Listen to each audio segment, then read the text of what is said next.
Dans cette vidéo, je vais répondre à la question qu'est-ce qu'un taux d'intérêt en économie? Alors, si je devais répondre à cette question en une phrase, je pourrais dire le taux d'intérêt est le prix de l'argent.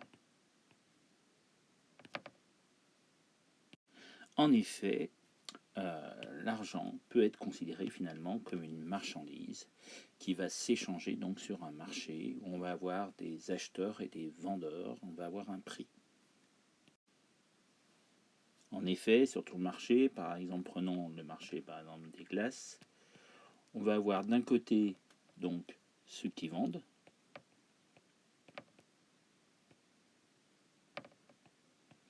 donc ils sont en situation d'offre sur ce marché, et on va avoir de l'autre côté ceux qui achètent et qui sont donc en situation de demande.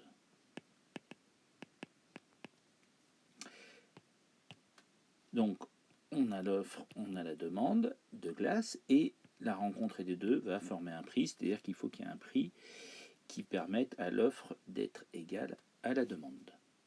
Donc ça, c'est ce qui se passe sur un marché comme le marché de la glace. Eh bien, on va retrouver exactement la même chose, finalement, sur le marché de l'argent. On va avoir d'un côté l'offre, en l'occurrence, sur le marché de l'argent, ça va être ceux qui prêtent de l'argent, car l'argent, en fait, c'est moins vendu, acheté, que quelque part loué. Hein, on loue de l'argent, c'est-à-dire comme on loue une voiture. C'est-à-dire louer une voiture, vous allez proposer une voiture à quelqu'un, il va pouvoir l'utiliser pendant une durée, il va vous le rendre. Dans le cas de l'argent, en fait, on se retrouve avec un marché qui ressemble plus à de la location qu'à de la vente. Donc il y a d'un côté ceux qui prêtent de l'argent, parce qu'ils en ont à prêter, et de l'autre côté, on va voir donc la demande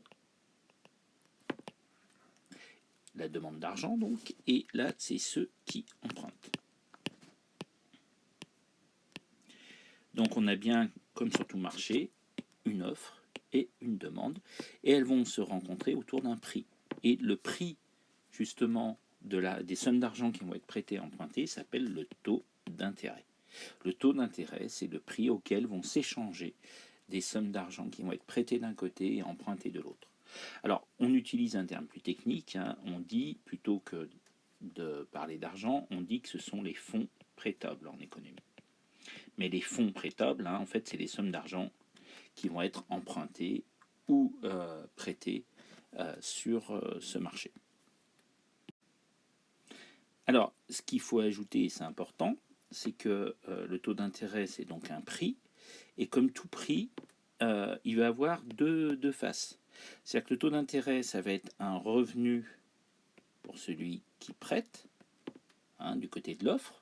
En effet, vous allez prêter de l'argent à quelqu'un, il va vous le rendre, et en plus, il va payer donc un taux d'intérêt sur la somme empruntée. Et donc, pour vous, les intérêts qui vont vous être versés sont un revenu. Et à l'inverse, comme tout prix, du côté de la demande, c'est un coût. C'est-à-dire que celui qui emprunte va devoir rendre la somme qu'il a empruntée plus les intérêts. Donc, comme tout prix, il a deux faces. Un taux d'intérêt, c'est un revenu du côté de l'offre, et c'est un coût du côté de la demande. Alors, si le taux d'intérêt est un prix, alors, comme sur n'importe quel marché, son niveau, c'est-à-dire le niveau du taux d'intérêt, s'il est élevé ou faible, va impacter l'offre et la demande d'argent, c'est-à-dire de fonds prêtables. Alors, pour bien comprendre comment le prix impacte l'offre et la demande, je vais partir d'un marché classique. Donc, imaginons le marché de la glace. Imaginons que sur ce marché, le prix est faible. Imaginons que c'est 50 centimes la glace. Qu'est-ce qui va se passer sur ce marché? Ici, on va avoir ceux qui vendent, donc l'offre. On va s'attendre qu'à 50 centimes, ce n'est pas très rentable. Donc, très peu de gens vont vouloir vendre des glaces. Donc, l'offre va être faible, puisque le prix est bas. A l'inverse, les consommateurs, donc là on est du côté de la demande, à 50 centimes la glace, beaucoup de gens veulent en acheter parce que c'est vraiment pas cher. Donc la demande va être élevée. D'accord? Donc quand le prix est faible sur un marché, on va constater la plupart du temps que la demande est supérieure à l'offre. Donc il n'y a pas d'équilibre. Donc quand le prix sur un marché est très faible, on va avoir une demande élevée et une offre faible. D'accord? Si le prix est élevé, imaginons que la glace, elle est à 5 euros. Donc là, mes chiffres sont fictifs, c'est juste pour faire comprendre. Donc sur le marché de la glace, on va avoir la situation inverse. Beaucoup de gens vont vouloir en vendre. L'offre va être très élevée. Pourquoi? Parce que c'est très rentable. Hein. Si ça vous coûte 60 centimes de produire une glace ou 40 centimes, avec 5 euros, vous faites un profit élevé. En revanche, du côté de la demande va être faible. Des gens vont peut-être en acheter parce qu'ils ont vraiment très envie de glace, ils ont un pouvoir d'achat élevé, mais la plupart des gens ne vont pas acheter de glace à 5 euros. Donc là, on a le phénomène inverse, l'offre est supérieure à la demande. Et en fait, sur un marché, hein, il faut que justement, dans ce cas-là, le prix va se situer donc entre 50 centimes et 5 euros, hein, peut-être admettons à 2,50 €, pour arriver à ce que l'offre soit égale à la demande. D'accord? Donc ça, c'est la fameuse loi de l'offre et de la demande qui fonctionne sur tous les marchés et qui montre que les variations de prix impactent l'offre et de la demande, ou inversement, les variations de l'offre et de la demande vont impacter le prix. Alors, on va voir maintenant que c'est la même chose sur le marché des fonds prêtables, c'est-à-dire sur le marché de l'argent. Alors, en effet, si sur ce marché, le taux d'intérêt est faible, c'est-à-dire qu'on prête des sommes d'argent, je sais pas, admettons à 1%, qu'est-ce qui va se passer? Ceux qui prêtent vont être sans doute beaucoup moins nombreux que ceux qui veulent emprunter. Pourquoi? Parce qu'à 1%, si vous avez de l'épargne, ils vont considérer que le revenu retiré de ce placement est très faible, donc ils vont peut-être préférer consommer leur épargne plutôt que la placer, par exemple. À l'inverse, ceux qui veulent emprunter, ça va être très intéressant pour eux, hein, parce qu'ils vont emprunter à un prix très très faible, donc ils vont être encouragés à vouloir faire un crédit pour un ménage s'il veut acheter une voiture ou un logement, ou une entreprise pour investir. Et évidemment, on a le phénomène inverse. Hein. Si ici le taux est de 15%, hein, beaucoup de gens vont vouloir prêter parce que c'est très rentable pour eux. Par contre, peu de gens vont vouloir emprunter puisque le taux d'intérêt est très élevé, ça coûte très cher. Donc, on retrouve sur le marché de l'argent et à travers le taux d'intérêt exactement ce qui se passe sur d'autres marchés. Et on peut donc faire une représentation graphique du marché des fonds prêtables. Alors bien sûr que la représentation qu'on fait là est théorique, c'est un marché fictif, hein, il n'y a pas un marché unique où se retrouvent tous les gens qui prêtent et tous les gens qui empruntent, mais en économie on va utiliser ce type de représentation simplifiée et schématique pour faire comprendre un peu comment fonctionne le marché de l'argent et surtout quel est l'impact du taux d'intérêt sur les sommes d'argent qui vont être prêtées ou empruntées. Donc là, on va retrouver notre courbe d'offre ici. Alors pourquoi je sais que c'est la courbe d'offre? C'est très simple. Prenons un taux d'intérêt de 15%, donc très élevé. Ici, je vais prendre l'inverse, un taux d'intérêt de 1%, donc très faible. Qu'est-ce que je constate? À 15%, j'ai beaucoup de gens qui veulent offrir sur ce marché. Ça veut dire quoi? Qui veulent prêter de l'argent. J'invente un chiffre, hein, imaginons, je sais pas, 100 milliards d'euros sont prêtés à 15% de taux d'intérêt. Donc là, c'est un peu logique. Tous les gens qui ont de l'argent à placer, de l'épargne, sont prêts à la prêter à 15% parce que c'est très rentable pour eux. Ok. Comment je sais que c'est la courbe d'offre? C'est qu'à l'inverse, quand le taux est de 1%, là, je m'aperçois très peu de gens veulent prêter.